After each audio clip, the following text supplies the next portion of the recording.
If your goal is to make over $10,000 per month in your detailing business, then this video is for you. I'm gonna give you some tips or lessons I've learned along the way from us passing that very goal. And if you have passed that goal, or if you're struggling, let me know down below, what are you struggling with, or what advice would you give someone if they wanna pass $10,000 per month in their business?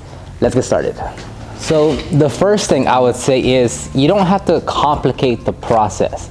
You don't have to go and do 5 different things at the same time to get customers and to make money. It's usually just focusing on one primary marketing channel that brings in a majority of your leads and customers. Whether that's Facebook ads, Instagram ads, whether that's search engine optimization, whether that's posting on TikTok, Instagram, whether that is running YouTube ads, I don't know. That's up to you to decide and to choose which one you're gonna put your effort into. But you don't have to say, oh, well, yeah, I have to do TikTok. Oh, and I have to be on Instagram. Oh, and I have to run ads. Oh, and I have to have a website. To hit $10,000 per month in your business, it's more so about focusing on one thing. You can have 1 or 2 things, but you're focusing your efforts and time and energy into one primary marketing channel that brings in a majority of those leads. And look, I hate to break it to you, but it's gonna take time. I don't care whatever marketing channel you choose, it's gonna take time for you to understand that platform, to implement strategies, to iterate on that strategy, to optimize that strategy, to get better at it. It's gonna take time. For me, it took 9 months to get my website on the first page of Google. For you, it might take you, 3 to 4 months to get your Facebook ads campaign really running how you want it and have it fully optimized. Things take time. Whether you're spending $5 a day or $50 a day, things are simply just gonna take time to develop, for you to understand, for you to get a better idea of what works and what doesn't. So whatever you do choose, just know from day one, it's like, yeah, I gotta be in it for the long haul, because nothing's gonna happen overnight. Number 2 is be crystal clear on the kind of business that you want and the customers that you wanna attract. Meaning, look, do you wanna do only interior cleanings? That's fine. Do you just wanna do correction and coatings? That's fine. Do you wanna be an all-around detailer and do interior and exterior? That's fine too, but you have to know what kind of business you're running. Meaning, like, if you wanna do correction and coatings, and that's primarily what you wanna do, would you take on a dealership? If a dealership comes to you and they say, hey, we'd like to send you, 3 cars every week, and you're like, oh man, that's consistent work, like that's good for our revenue. And although yes, short term you'll probably make more money, you'll be busy, you have customers, but long term, that work that the dealership is sending you is taking you away from your retail customers, and it's slowing you down from getting more correction coatings, right? Or if you just want to do more of interior cleaning jobs just because you like, whatever the case, that's fine.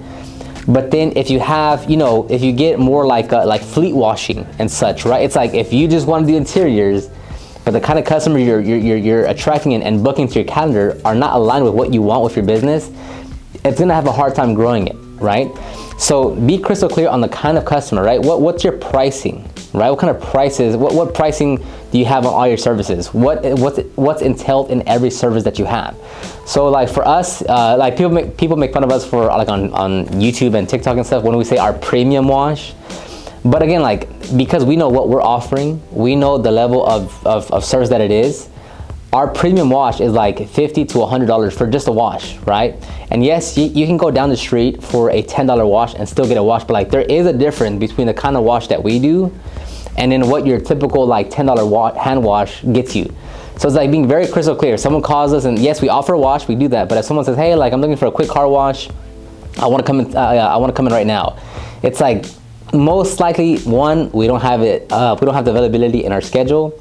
And then 2, that person is probably looking for like a $10, $15, $20 car wash, and we're gonna charge it like $50, $60. So there's a big difference between what this type of customer wants and then the type of business that we have. So if that individual, we're not gonna service them just because we're not aligned with, with what they want and what we offer. And if you do want to charge higher rates, what is going to separate you from literally the hundreds of other detailers in your area? And if your main answer is, well, I'm a better detailer, then you're not going to win, because everyone is a better detailer apparently, right? Like everyone is the best detailer. But what is it aside from detailing, right, that sets you apart. Now, when I say aside from detailing, I don't mean you're not the best that you can be. What I'm saying is being the best that you can be is like the baseline for everyone, right? Like that should be like a standard. Like it's not something new to be the best. Like you should always be the best. But on top of that, what else can you do to separate yourself from every other detailer in your area, right?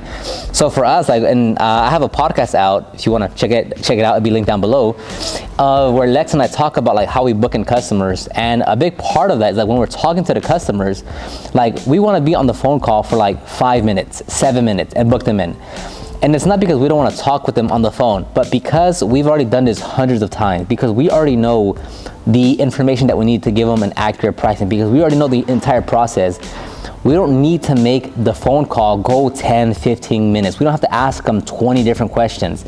We are the professionals. We know what we're doing. We know what we need. We know what questions to ask to make this the most like deliberate, intentional phone call when we're talking to the customer, right?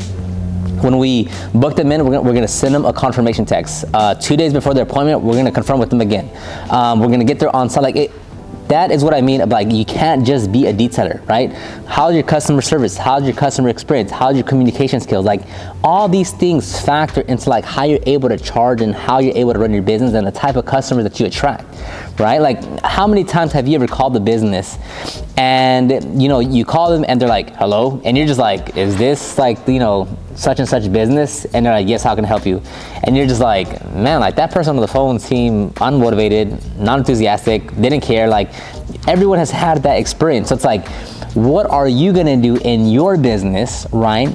Compared to everyone else that says, man, like, yes, like detailer B is cheaper, but man, like when I spoke to detailer A, like he was more enthusiastic. He really wanted to help, and I kind of want to go with that person. Why? Like it's not because of the price, but because everything else around your business. That's like, yeah, like that one's cheaper or closer, but man, like that first person, he was really like professional. I want to go with him. That's what I mean of like, you can't just be a detailer. And lastly, I would say is just think differently, think bigger, set bigger goals, right? If you think small, if you act small, you're gonna stay small. Now, whatever goal you set, whether it's 10,000, 5,000, you know, that's all completely based on what you want to achieve.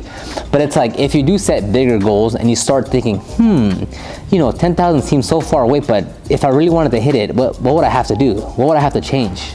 How can I actually achieve that goal, and what timeline? And then you just get to start thinking differently of like what you should be doing, and your level of action changes. Because, you know, if you've been, you know, let's say making 2,000 a month for the last whatever 6 months, I'm making it up, and then you're like, okay, my next goal is to make $3,000 a month, and it's like, okay, that's still good. You're gonna make more, but to go from 2,000 to 3,000, you don't really need to do that much, right? As far as like what's gonna get you to that next level. But if you go from 2,000 to 8,000, now you're like, okay, that's a pretty big jump. So like, what do I have to do? What do I have to learn? Oh, so maybe I need to do this. And it just, you get to think differently. And that goes across the board. If you're like, hey, well, how do I hit, you know, $15,000 a month? And you're like, well, you know, if I could do 4,000 on my own, that means I could probably do like, you know, 8,000 on my own. And then I should probably hire, you just get to think, that's it. You just get to think differently. So whether it's 10,000, whether it's 15,000, whether it's 20,000, setting a bigger goal forces you to think differently. But that's gonna end the video right there. Let me know what advice you would add in the comment section down below. You can check out my podcast in the description box, and I'll talk to you on the next one. Bye-bye.